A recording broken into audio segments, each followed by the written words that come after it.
Okay, welcome in one and all. I'm now going to be reviewing all of Tuesday night's action in the NHL. There are 8 games on tap, starting with the teams you see on your screen between the Los Angeles Kings and the Columbus Blue Jackets.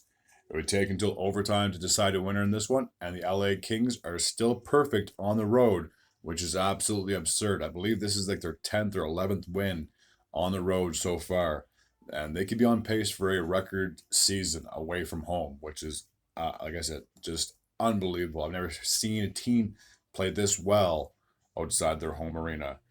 Starting in the first, Marchenko would kick things off, getting his 8th goal of the season on a power play for the Columbus Blue Jackets, assisted by Boqvist and Gaudreau. In the second, Gaudreau would then get his 4th goal of the season. There were no assists on his score, 5 minutes and 24 seconds into that frame. Oliver would then increase the lead to 3-0, getting his first goal of the season from Jiricek and Fantilli. So it was 3-0 in favor of the Blue Jackets heading into the third. Philippe Deneau would get his 5th goal of the season just 23 seconds into that frame, assisted by Roy and Moore. Deneau would then get his 2nd goal of the game, his 6th of the season, 5 minutes and 8 seconds into that frame, assisted by Garikov and Fiala. And then Kaliev would then tie things up a minute and 30 seconds after that, getting his 6th goal of the season, assisted by Anderson Dolan and Garikov. The game would go into overtime. Drew Doughty would get the game-winning goal, getting his 6th goal of the season, assisted by Kopitar and Kempe. So with the victory, the Los Angeles Kings have now improved to 15, 4, and 3. And with the loss, the Blue Jackets are 8, 14, and 5. All right, take a look at our next matchup, which takes place in Ontario, where we have the host Ottawa Senators, and they are playing against the New York Rangers. So one of the worst teams in the Atlantic versus one of the best teams in the Metropolitan. And I got to say, it was an upset to say the least. 6-2 would be the final score in favor of the Senators. Brady Tkachuk would kick things off in the first, exactly 11 minutes into that frame, so therefore 9 minutes left to go in the period. His 12th of the season, assisted by Zub and Giroux. Giroux would then score with a minute and 26 seconds remaining, his 7th of the season for Bernard Docker and Josh Norris. In the second, Panarin would get the Rangers on the board with a power play goal 39 seconds into that frame, his 16th of the season from Fox and Zibanejad. Tarasenko, playing against his former team, would get his 4th goal this season from Batherson and Stützle, and that goal would happen 5 minutes and 13 seconds into that frame.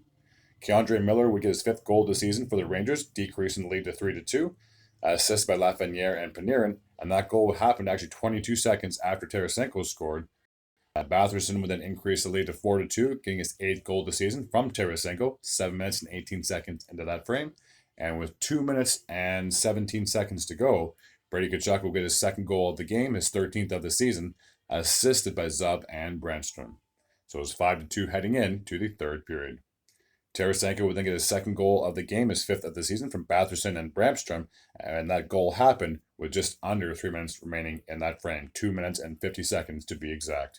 So with the victory, the Senators are now back to 500, 10, 10, and 0, and despite the loss, the Rangers are still on top of that Metropolitan Division, 18, 5, and 1. All right, our next matchup takes place in Buffalo, where we have the the Sabres, and they're playing host to the Detroit Red Wings.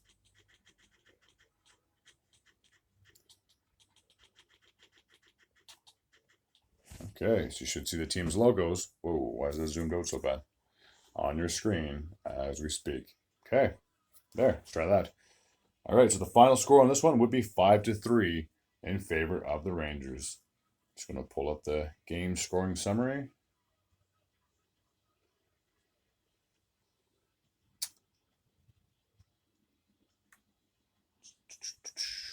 So the captain, Dylan Larkin, will kick things off in the first period, 3 minutes and 40 seconds into that frame, getting his 9th goal of the season from Raymond.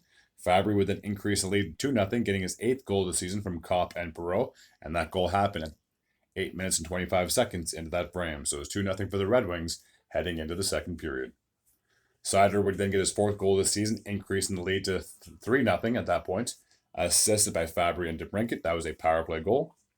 Rasmussen would then score with just over 6 minutes remaining in that period, 6 minutes and 5 seconds to be exact. His third of the season from Petrie and Gothenburg. Rasmus Dahlin would finally get the Sabres on the board late in that second period with 1 minute and 3 seconds to go. His sixth goal of the season from Thompson and Cousins, and that was a power play goal at that point. So 4-1 in favor of the Red Wings heading into the third. Middlestad would get a even strength goal, 8 minutes and 20 seconds into that frame, his sixth of the season from Skinner and Peterka. Skinner would then add a power play goal, his 11th of the season, 11 minutes and 37 seconds into that frame, so roughly 8 minutes and 23 seconds to go in the period. And then Dylan Larkin would get a late goal, his shorthanded goal, with 46 seconds to go in that game, his second of the game, and his 10th of the season, assisted by Rasmussen. So with the victory, the Red Wings are now sitting at 14, 7, and 3. And with the loss, the Sabres are now 4 games below 500, 10, 14, and 2. Our next matchup takes place on Long Island, where we have the Islanders, and they played host to the San Jose Sharks.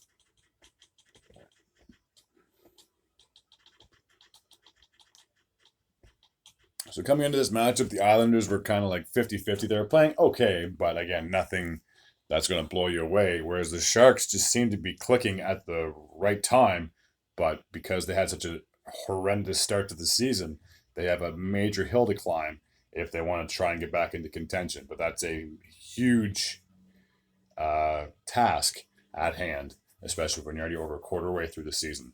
So the Sharks would come away with a 5-4 victory. It would take until overtime to decide a winner, so therefore both teams were guaranteed a point. The Sharks obviously won, so they got the extra point in the extra time. So we'll take a look at the goal scoring summary here momentarily.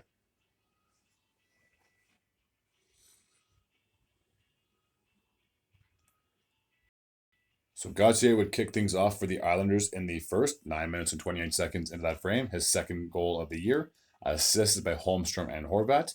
Hurdle would then tie things up with just under 7 minutes to go in that frame, or just under 8 minutes to go in the frame, I apologize. His fifth of the season, assisted by Duclair, so it was all tied up at 1 after 1.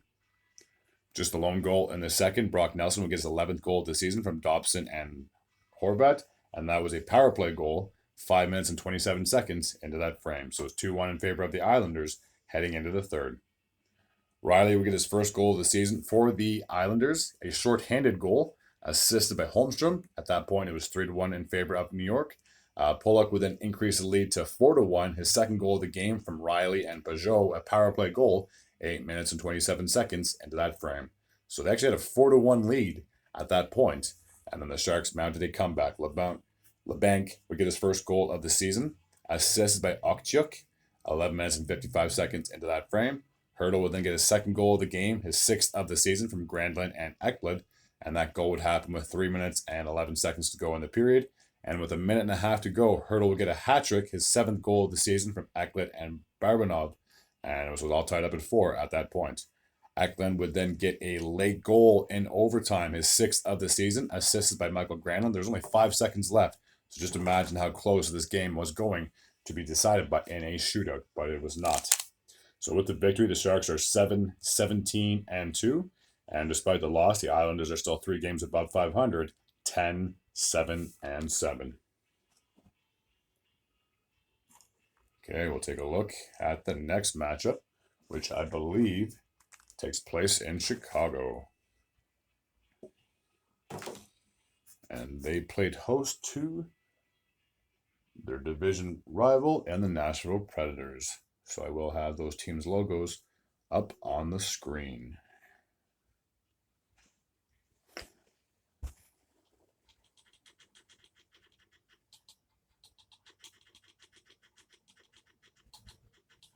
Okay, there's that. Excuse me, why is this not loading? Come on.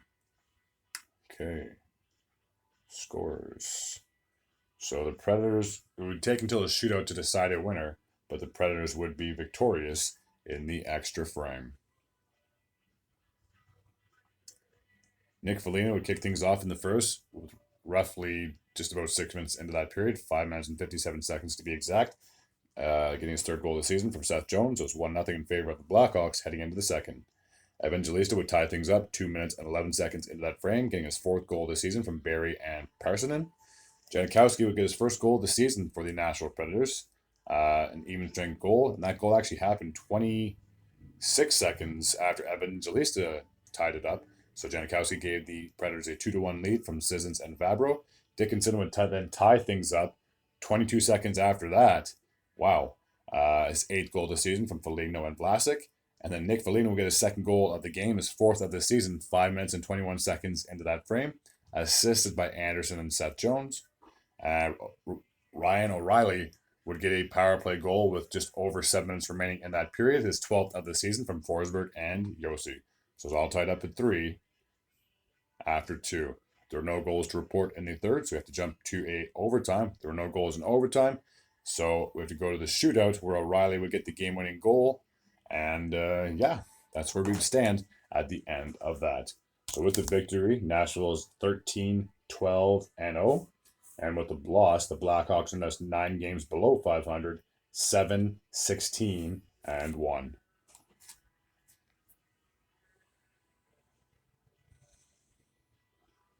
Okay, I believe our next matchup takes place in Alberta, where we have the host team and the Calgary Flames, and they're taking on the Minnesota Wild. So it shouldn't take too long there to get the team's logos up on the screen. I just have to jot one thing down before I go over this goal scoring summary and who won, so just bear with me.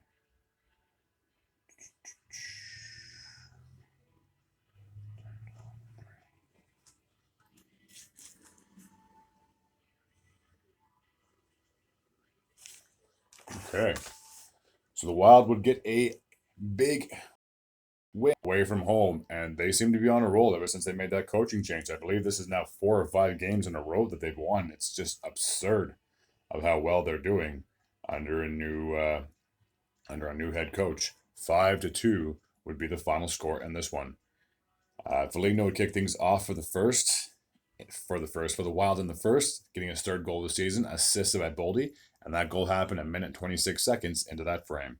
Jumping ahead to the second period, Kaprizov would then increase the lead to 2-0, getting his 8th goal of the season, and that goal happened 45 seconds into that frame, so 2 early goals, respectively, in both periods. With that Kaprizov goal, Rossi and Zuccarello assisted on that play. And then 45 seconds after Kaprizov scored, Boldy would then increase the lead to 3-0, getting his 4th goal of the season. There were no assists on his score. Backlund would finally get the Flames on the board, making it 3-1, getting his 6th goal of the season from Weegar and Anderson. And that goal happened 6 minutes and 51 seconds into that frame. And then on a power play, Boldy would then get his 2nd goal of the game, his 5th of the season, assisted by Kaprizov and Spurgeon. And that goal happened with just over 6 minutes to go in that period. So it was 4-1 in favor of the Wild heading into the third. Zari would then get his 4th goal of the season, a minute and 37 seconds into the third, assisted by Solyokov and Nazem Kadri. 4-2 at that point in favor of the Wild. Eric Zanek would then put the game on ice, getting his 12th goal of the season from Marcus Johansson, 6 minutes and 49 seconds into the third. And that is where we'd stand at the end of the match. So with the victory, the Wild are this much closer to being back to 500, 9-10-4. And with the loss, the Flames are now 2 games below 500, 10-12-3.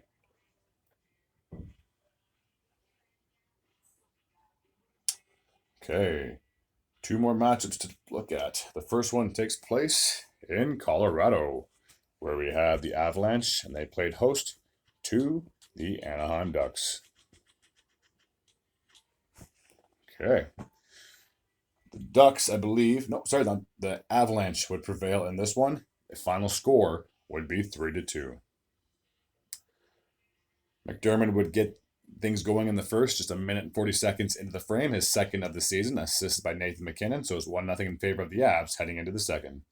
Nathan MacKinnon would then increase the lead to 2-0, getting his 9th goal of the season from Jonathan Drouin and Josh Manson, and that goal happened with 2 minutes and 17 seconds to go in the frame, so it was 2-0 in favor of the Avs heading into the third. O'Connor would then increase the lead to 3-0, getting his 4th goal of the season from McKinnon and Drouin, 6 minutes and 21 seconds into that frame. Carrick would finally get the Ducks on the board with a shorthanded goal 10 minutes and 43 seconds into that period. There were no assists on his score, and Carlson would then get his eighth goal of the season, a power play goal with just under 6 minutes to go in that period, assisted by Terry and Cam Fowler. That is where we would stand at the end of the match. So with the victory, the Avalanche are now sitting at 16, 7, and 2. And with the loss, the Ducks are now 5 games below 500, 10, 15, and 0. The last matchup was probably a very intriguing one, to say the least, between the New Jersey Devils and the Vancouver Canucks. For the first time in their tenure, all three Hughes brothers were on the ice at the same time. Obviously, you have Jack and oh my gosh, Luke for the Devils, and then you have Quinn Hughes, the captain of the Canucks. So all three of them were on the ice at the same time. So I'm sure it was a bittersweet moment for the parents to watch all three of their kids play NHL hockey in the same rink at the same time. So Jesper Bratt would kick things off 3 minutes and 40 seconds into that first, getting his 9th goal of the season from single there. JT Miller would then tie things up 8 minutes and 24 seconds into the period from Besser and Pedersen. Hollow would then increase the lead. Would give the Devils a lead 2-1, his 7th of the season from Jack Hughes. That goal happened with just over 10 minutes remaining in the period. Where am I? Jack Hughes would then increase the lead to 3-1, getting his 10th goal of the season from Ball, and that goal happened with just under 3 minutes remaining in that period. Michael McLeod would then increase the lead to 4-1, getting his 5th of the season from Batsien and Lazar, and that goal happened with 1 minute and 18 seconds to go. And Joshua would finally get decrease the lead to 4-2, getting the Canucks their 2nd goal of the game, his 4th of the season from Garland and Bluegar, and that happened with 20 seconds to go in the period. So there were a lot of goals in the first. It was 4-2 in favor of the Devils. Luke Hughes would get on the goal score sheet, getting his 4th of the season from his brother Jack on a power play goal with 34 seconds remaining in the frame. So it's 5-2 in favor of the Devils after 2. Besser would then get the Canucks their 3rd goal of the game, his 18th of the season, assisted by JT Miller, 7 minutes and 2 seconds into that frame. Sam Lafferty, who I've praised several times, who's had an unbelievable start to the season since being acquired by the Leafs. 7th goal of the season from Quinn Hughes and Elias Pettersson, and that goal happened with just over 6 minutes to go in the frame. Höglander would then tie things up with 3 minutes and 26 seconds remaining in the period, assisted by JT Miller and Quinn Hughes. And just when you thought this game might take some extra time to decide a winner, Jesper Bratt would get a late goal with 34 seconds remaining in the 34 seconds remaining in the period. His 2nd of the game, 10th of the season from Hischer and Ball. So with a late goal, the Devils pulled away with a victory. They're now sitting at 12, 10, and 1. And despite the loss, the Canucks are still 3rd in that Pacific Division, 16, 9, and 1. So they're still doing fairly well, if I'm going to be honest with you, this early in the season.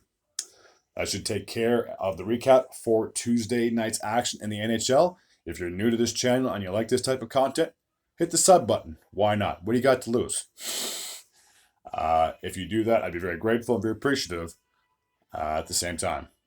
And as always, take care.